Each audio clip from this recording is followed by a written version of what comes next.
You're looking for the lazy way to clean your CPAP supplies, I'm going to show you in this video. I know so many of you throughout the last 10 years, you've looked for CPAP cleaning devices such as SoClean, other ozone devices, and I believe the risks outweigh the rewards. The CPAP manufacturers don't recommend it. So I'm going to show you the easiest, the laziest way to clean your CPAP supplies. But before I get into it, if you want to buy your CPAP supplies through us, through ResMed supplies, we have Fisher & Paykel supplies, we have React Health, 3B Medical now coming in, and it's a very competitive market.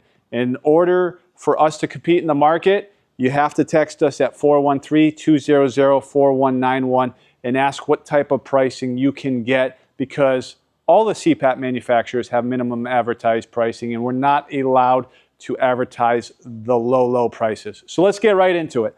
So I've been a CPAP user for the last, I think, 12 or 13 years. I'm going to show you what I do first, starting with the face masks. So I have Currid alcohol wipes. I love this brand. I buy it at CVS. We don't sell it here, but you can buy this at CVS. And every day I clean the inside of my cushion with an alcohol wipe. And I'm going to show you how to do it. The CPAP manufacturers don't recommend it, and I want to state that, number one. Number two, never had an issue with alcohol and a silicone plastic cushion.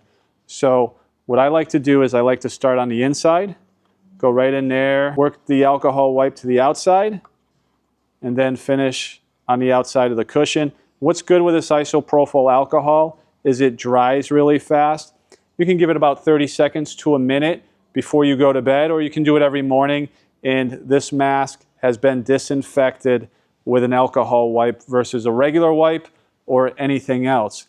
If you're going to go with the Air Touch or memory foam, I'm going to tell you one thing, just like a regular sponge, this is a bacteria breeding ground, and I've shown you this in another video. You're going to take the alcohol wipe, do exactly what I said on the inside, outside, and then on the memory foam, you're just going to squeeze all the way around.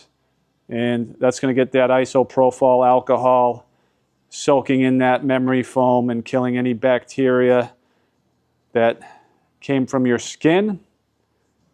And I would do that every day, and I've never had a problem anytime I've used memory foam products. Now we're going to get to the machine.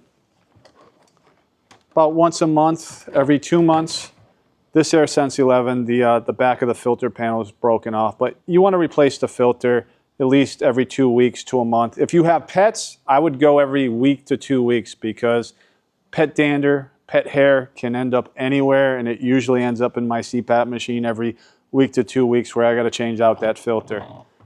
Next, we're going to get into the humidifier tank.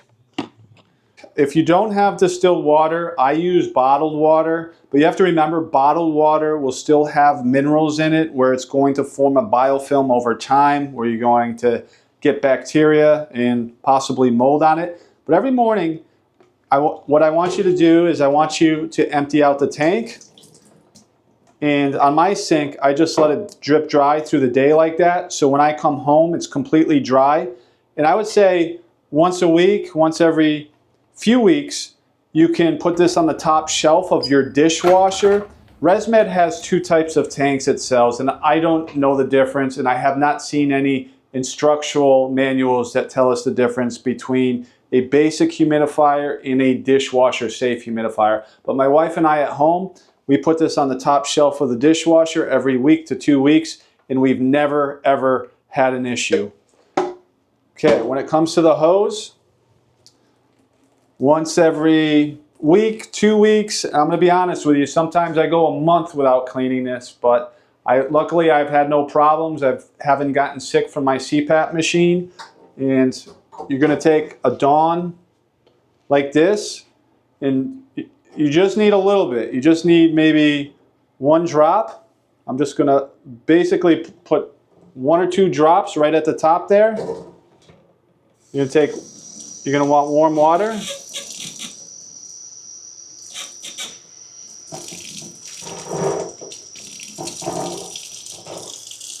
And keep it running until you don't get any more suds anymore. maybe for a minute or two.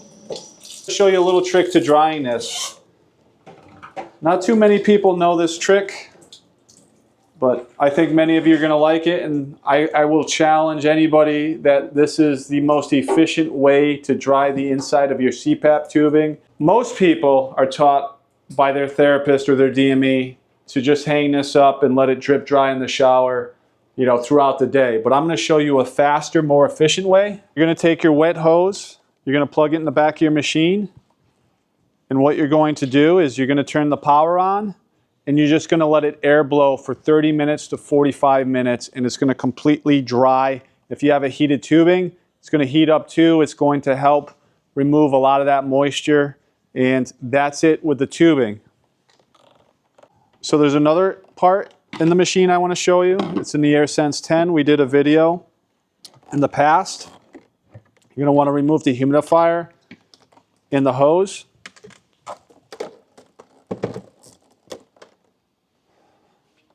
You're going to take another alcohol wipe. You're going to do this about once a month. This piece comes off, and you're just going to take a pen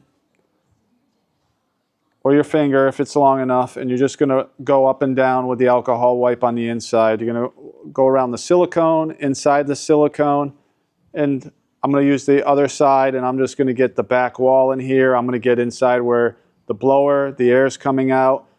And, you know, you can just use the alcohol wipe all on the inside here. That's it. Make sure the inside is clean as well.